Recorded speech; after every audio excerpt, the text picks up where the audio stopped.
Star news Marathi, नवे पाऊल नवी दिशा. सांगलीत रात्री बुलेटमधून फटाक्यांचा आवाज, तर त्या डीवायएसपीने आणले शेकडो पोलीस. रस्त्यावर अनेकांची उडाली भंबेरी. काय घडलं? रवींद्र वस्त्रनिकेतन सलगरे. खास लग्न बसतावा आहेरासाठी होलसेलपेक्षाही कमी किमतीत संपूर्ण कुटुंबाची खरेदी. कांजीवरम, बनारसी, जुल्ला, Bangalore silk, Madurai silk, Calcutta cotton full व्हरायटीत उपलब्ध. सूट व इंडो शेरवानी, हळदीसाठी कुर्ता, सफारी, ब्रँडेड शर्ट, पॅन्टचे खास कलेक्शन. असंख्य व्हरायटीसह 51% भरघोस डिस्काउंट. जादा झालेला माल परत घेऊन पैसे परत. त्वरा करा, आजच भेट द्या रवींद्र वस्त्रनिकेतन सलगरे.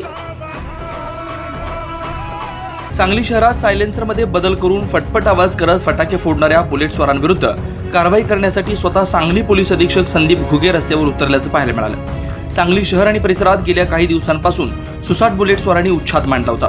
रात्रीच्या वेळेत रस्त्यावर वेगाने बुलेट जाताना फटाके फोडल्यासारखा आवाज आल्यामुळे अनेकांना त्रास होत होता. तसेच संबंधित बुलेटस्वार वेगाने जात असल्यामुळे त्यांचा पाठलाग करून कारवाई करणंही अवघड बनलं होतं. याबाबत थेट पोलीस अधीक्षकांकडे काही तक्रारी आल्यावर कर्कश आवाज करणाऱ्या दुचाकीस्वारांवर कारवाई करण्याचे आदेश पोलीस अधीक्षक संदीप घुगे यांनी दिले होते. शिवाय या कारवाईसाठी स्वतः पोलीस अधीक्षक रस्त्यावर उतरले. 7 ते 8 जणांच्या पथकानं रात्री 9 ते मध्यरात्री 1 पर्यंत नाकाबंदीची मोहीम राबवली. त्यानंतर पथकाने कर्कश आवाज करणाऱ्या 12 बुलेट ताब्यात घेतल्या. या बुलेटच्या सायलेन्सरमध्ये फेरफार करून फटाक्यासारखा आवाज केल्याचं निदर्शनास आलं. संबंधित बुलेटचे सायलेन्सर काढण्यात आलेत. बुलेटच्या मालकांना नवीन सायलेन्सर आणून बसवण्याच्या सूचना दिल्यात. तसेच मोटर वाहन कायद्यातील तरतुदीनुसार 1,500 पासून ते 5,000 रुपयापर्यंत दंडात्मक कारवाई केली.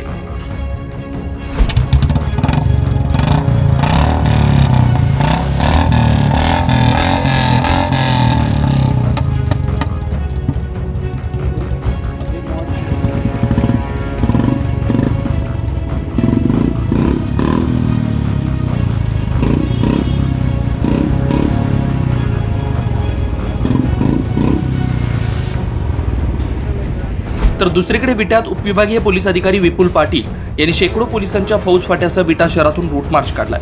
कायदा व सुव्यवस्था अबाधित राहावी व लोकांनी आदर्श आचारसंहितेचं पालन करावं यासाठी हा रूट मार्च काढण्यात आलाय. विटा शहरात अचानकच एवढे पोलीस रस्त्यावर उतरल्यानं अनेकांची भंबेरी उडाली.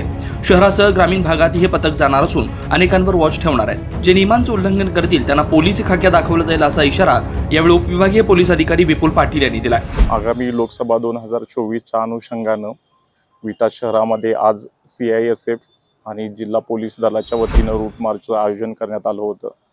रूट मार्च करण्याचा उद्देश एकच होता की CISFचे जवान असतील, जिल्हा पोलीस दलाचे जवान असतील, त्यांना शहरातील रूटची माहिती व्हावी, तसेच सेन्सिटिव्ह पॉईंट माहीत व्हावेत. त्याचबरोबर जे कोणी आरोपी असतील त्यांच्यामध्ये कायद्याचा धाक निर्माण व्हावा, कायद्याची भीती निर्माण व्हावी. त्याचबरोबर शहरात असणारे सर्वसामान्य नागरिक असतील त्यांच्यामध्ये सुरक्षितेची भावना निर्माण व्हावी.